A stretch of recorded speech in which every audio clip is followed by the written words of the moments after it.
Welcome back دوستوں. 10 سال بعد ہم نے سوچا کہ ہمیں ایک بینگ کے ساتھ واپس آنا چاہیے, اور بینگ کے ساتھ جو نام ہمارے ذہن میں آتا ہے وہ ایک ایسا کرکٹر ہے جس کی الیکٹریفائنگ پرفارمنس اور اس کی الیکٹریفائنگ پرسنالٹی ایسی ہے کہ جب وہ گراؤنڈ میں اترتا ہے تو ایکسائٹمنٹ ہی ایکسائٹمنٹ ہوتی ہے. پاکستان میں رہتے ہوئے اگر کوئی شخص اسے نہیں جانتا تو پھر اس شخص کو چاند کی سٹیزن شپ لے لینی چاہیے. آئیے آپ کی ملاقات کرواتے ہیں شاہد آفریدی سے.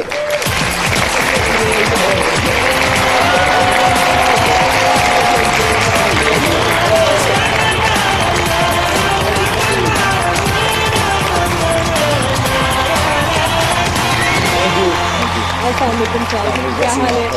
بالکل.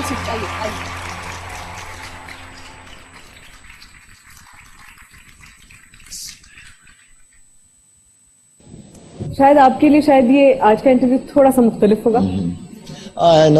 لیکن آئی تھنک میں ایریل کو اس بات میں مبارکباد دیتا ہوں اور ان کی ایفرٹ کو سراہتا ہوں کہ ایک بڑا ہی زبردست ٹاپک پہ آج ہم یہاں آئے ہوئے ہیں, اور میرے خیال میں ایک بہت زبردست امید کرتے ہیں کہ یہ پروگرام اچھا ہو, اور یہ کہ پروگرام اس طرح کے پروگرام ہونے چاہیے, اور مجھے بھی خوشی ہوئی آج یہاں آ کے. Thank you so much, thank you so much. اچھا شاید بچپن میں پہلے تو آپ مجھے بتائیں آپ کس طرح کے بچے تھے؟ ویسے آپ شیطان تھے یہ تو بغیر سوچے ہوئے آدمی کہہ سکتا ہے. ماشاءاللہ کافی زیادہ اس طرف, لیکن ویل آئی تھنک کہ وہ بچے نہیں جو شیطانیاں نہ کرے, اور گھر بچوں کی شیطانیوں سے تو گھر کا ایک ماحول بنتا ہے. اور ویل آئی تھنک کہ شیطانی بہت زیادہ, شیطانی کس بات پہ مار کھائی ہے والدہ سے یا والد صاحب سے, اس بات پہ کہ گلی میں کھیل رہے ہیں کسی کے گھر کا شیشہ توڑ دیا. اسکول بھیجتے تھے تو میں گراؤنڈ چلا جایا کرتا تھا, تو یہ مار کھانے والی حرکتیں ہی تھی. ہاں بالکل ٹھیک, بالکل صحیح ہے یہ. اور آئی تھنک لیکن آج جہاں کھڑے ہیں وہ الحمدللہ انہیں کی دعاؤں سے. اچھا امی سب سے زیادہ کس بات پہ ناراض ہوتی ہیں؟ والدہ میری, خاص طور پہ والدہ جو ہے نا میری نماز پہ بہت زیادہ مجھے ڈانٹتی تھی یا مارتی تھی یا جو بھی ان کا طریقہ تھا, لیکن یہ تھا کہ نماز نہیں پڑھتا تھا تو اس چیز پہ مجھ سے بہت زیادہ ناراض ہوتی تھی. باقی انہیں کرکٹ ورکٹ کی کوئی فکر نہیں, اسٹڈیز کی کوئی فکر نہیں, انہیں نماز. بہت سارے بہن بھائی ہیں آپ کے ماشاءاللہ.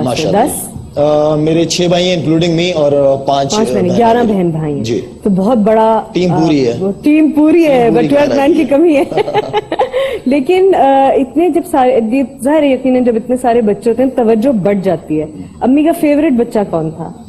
والدہ کا میرے بڑے بھائی بہت زیادہ, ان کو اس لیے کہ ڈیفینیٹلی کہ والد صاحب کے بعد پھر بڑے بھائی, ہمارے پٹھانوں کا ایک رواج بھی, ایک طریقہ بھی ہے, تو بڑے بھائی سے بہت زیادہ ان کو محبت تھی, اور ہر بچے سے ہی تھی, لیکن بڑے بھائی کو بہت زیادہ وہ کرتی تھی, اس لیے کہ والد صاحب کے بعد وہی سب کچھ تھے گھر پہ. اور میرے خیال میں باقی ماں کے لیے سارے ہی برابر ہی ہوتے ہیں, کسی یہ نہیں کہہ سکتا کہ مجھ سے زیادہ محبت یا اس سے زیادہ محبت. جب پاکستان ٹیم میں نام اناؤنس ہوا تو امی کو جا کے بتایا؟ میں اس وقت ویسٹ انڈیز ٹور پہ تھا انڈر 19 ٹیم کے ساتھ, تو وہاں پہ ایز اے وائس کیپٹن گیا تھا میں. لیکن جب میرا نام اناؤنس ہوا تو میں نے جب گھر فون کر کے بتایا کہ اس طرح میرا نام آیا اور میں جا رہا ہوں پاکستان ٹیم, تو انہیں یقین نہیں ہو رہا تھا. پھر بھائی سے بات کی, بھائی نے پھر والد صاحب اور امی کو سمجھایا کہ نہیں واقعی نام آ گیا. ڈیفینیٹلی ماں باپ کی اور کیا خوشی ہوگی کہ بچہ آگے کس سے آگے کی طرف جا رہا ہے, ترقی کر رہا ہے, ماں باپ کے لیے اس سے بڑی خوشی کوئی نہیں ہے. بے شک. اچھا جب آپ جیت کر آتے ہیں تو ظاہر ہے وہ تو سب مبارکبادیں دیتے ہیں, دعائیں بھی دیتے ہیں. جب ہار کے کبھی آئیں, پرفارمنس اچھی نہیں رہی, it was a bad day, تب امی نے کیا کہا؟ اچھا والدہ میری ایسے کچھ کرکٹ بیچاری سمجھتی تھی نہیں, ٹھیک ہے نا, تو وہ بس ہی لوگ اگر باتیں کرتے تھے, ظاہری بات ہے لوگ باتیں کرتے تھے, ٹی وی پہ باتیں کر رہے ہیں سارا کچھ, تو ان کو پتہ چلتا تھا, وہ کہتے تھے بیٹا کوئی بات نہیں کوئی بات نہیں. مجھے ہمیشہ کانفیڈینس اور حوصلہ بلند کرتی تھی. بہت دفعہ بیچ میں ایسا بھی ہوا کہ میں نے کرکٹ چھوڑ دینے کی بات ہے کہ میں کرکٹ نہیں کھیلوں گا, ختم سارا کچھ.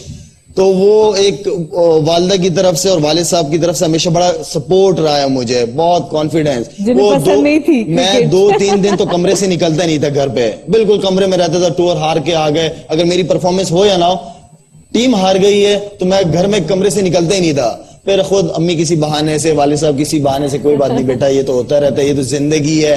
اگر انسان حضور کی زندگی کو سامنے رکھے تو ہماری مشکلات کچھ بھی نہیں جو حضور نے مشکلات گزاری ہیں. بالکل صحیح. اتنی دنیا دیکھیے, اتنی جگہوں پہ گئے ہیں, امی کے لیے کبھی کچھ خرید کے لائے؟ اچھا اب ظاہری بات ہے والدہ میری کوئی جینس یا شرٹ تو پہنتی نہیں تھی, اسکرٹ کا ایسا تھا, تو وہاں پہ میری کوشش ہوتی تھی کہ والدہ واک بہت زیادہ کرتی تھی, تو ان کے لیے میں اچھی جو چپل وغیرہ ہوتی تھی یا شوز ہوتی تھی نرم تاکہ ان کے پاؤں میں تکلیف نہ اور آرام سے واک کر سکیں, تو ان کو میں لے کے آتا تو ان کو بس اسی چیز کی ہی کہتی تھی مجھے کہ پیر کے فٹ ویئر اس کو لے کے آتا. بڑی بات ہے, بیٹوں کو اتنا کہاں خیال ہوتا ہے کہ میری ماں آرام سے چل رہی, مطلب اتنا سوچتے نہیں ہیں, لیکن یہ آپ کی بہت اچھی بات ہے. شاید امی نے اپنی مرضی سے شادی کی آپ کی, اب اتنے سال بعد آپ کو کیا لگ رہا ہے امی کا فیصلہ ٹھیک تھا؟ بالکل ٹھیک تھا الحمدللہ, سیدھے ہو گئے, اس کا مطلب فیصلہ ٹھیک تھا. سیدھے ہو گئے, سیدھے کوشش کر رہے ہیں. صحیح. اچھا, جب 2001 میں جب امی کا انتقال ہوا تو اس وقت کہاں تھے آپ؟ اچھا, وہ اس طرح تھا کہ میں تھا شارجہ میں, ہماری سیریز چل رہی تھی اگینسٹ میں بھی سری لنکا چل رہی تھی ہماری. گھر آنے سے پہلے میں نے والدہ کو فون کیا اور میں نے ان سے کہا کہ میں اس بار جو ہے نا وہ ڈبل وکٹ کھیلنے لاہور نہیں جاؤں گا. تو والدہ نے مجھے کہا کہ نہیں بیٹا, وہ ڈبل وکٹ تمہاری وجہ سے لوگ دیکھنے آتے ہیں, تو تم وہاں لازمی جاؤ, کھیلو, مزہ آئے گا آپ کو, آپ لوگوں کو انٹرٹین کرتے ہو, آپ اچھا انجوائے کرو گے. میں نے کہا چلیں, تو میں شارجہ سے ڈائریکٹ لاہور کی فلائٹ پکڑی. اگلے دن ڈبل وکٹ شروع ہو گئی. بھائی کا فون آیا کہ گھر آ جاؤ, تو میں نے کہا گھر آ جاؤ. میں نے خیریت بھائی, میں نے فائنل میں پہنچی, میں کیوں آ جاؤں گھر, خیریت ہے سب؟ کہہ رہے نہیں بس تم گھر آ جاؤ. اب بیگم بھی میرے ساتھ ہی تھی لاہور میں, تو میں فلائٹ پہ بیٹھا ہوا تھا. اب میری اور بیگم کی بات چل رہی ہے کہ کیوں بلایا انہوں نے گھر پہ. بیگم کہہ رہی ہے نہیں کوئی ایسی بات نہیں ہوگی. میں نے کہا مجھے لگ رہا ہے کہ والدہ کو کچھ ہوا ہے. کہہ رہے نہیں وہ تو ٹھیک ٹھاک ہے, ان کو کیا ہوا؟ کہہ رہا میں نے کہا مجھے لگ رہا ہے کہ کچھ ہوا ہے. خیر اترے ایئرپورٹ پہ, تو میرے ایک دوست ہے کرنل, وہ آئے ہوئے تھے ایئرپورٹ پہ لینے, اور میرے چچا آئے ہوئے تھے, دور کے رشتہ دار ہیں, میں چچا ان کو کہتا ہوں. تو ان کے ساتھ میں گاڑی میں بیٹھا, تو میں نے ان سے پوچھا کہ کیا ہوا ہے. تو انہوں نے مطلب پیچھے میری طرف دیکھا کہ امی کا انتقال ہو گیا. اور اس کے بعد مجھے نہیں سمجھ کہ میں گھر کس طرح پہنچا ہوں, کیا حالت تھی میری. اور ایک ہونا بندہ مینٹلی تیار ہوتا ہے کہ یار والدہ آپ کی بیمار ہے کافی عرصے سے, تو ایسا کچھ تھا بھی نہیں. خیر گھر گیا, مطلب گھر میں ادھر ادھر پھر رہا ہوں, یقین نہیں ہو رہا کہ میری والدہ مطلب چلی گئی اس دنیا سے. اچھا والدہ بھی یہاں سے نکلیں گی, اچھا اس کمرے سے نکلیں گی, کچن میں سے نکلیں گی.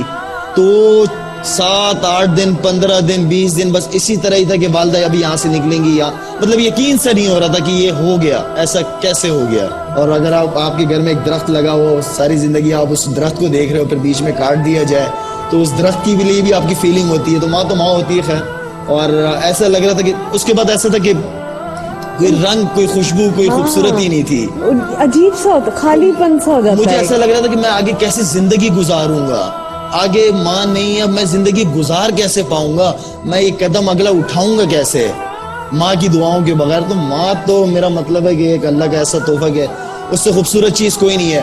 اور قسمت والے ہیں وہ لوگ جن کے ماں باپ زندہ ہیں, وہ قسمت والے ہیں.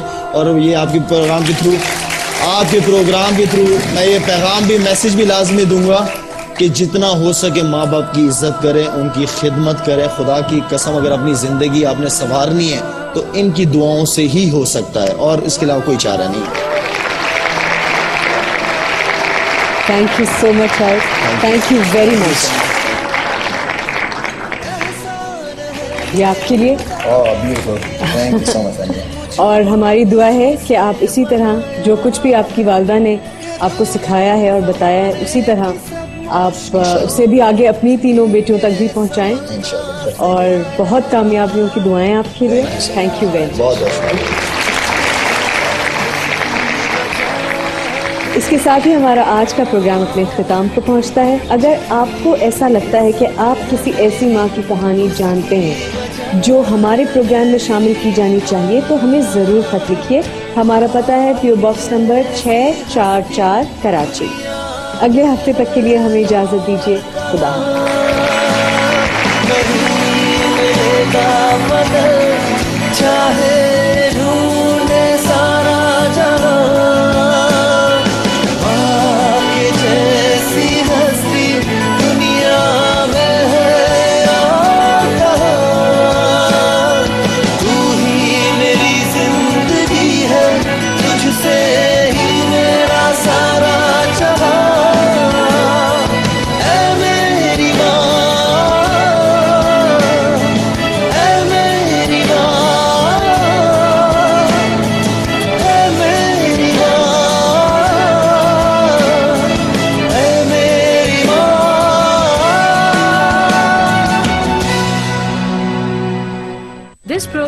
is brought to you by Ariel.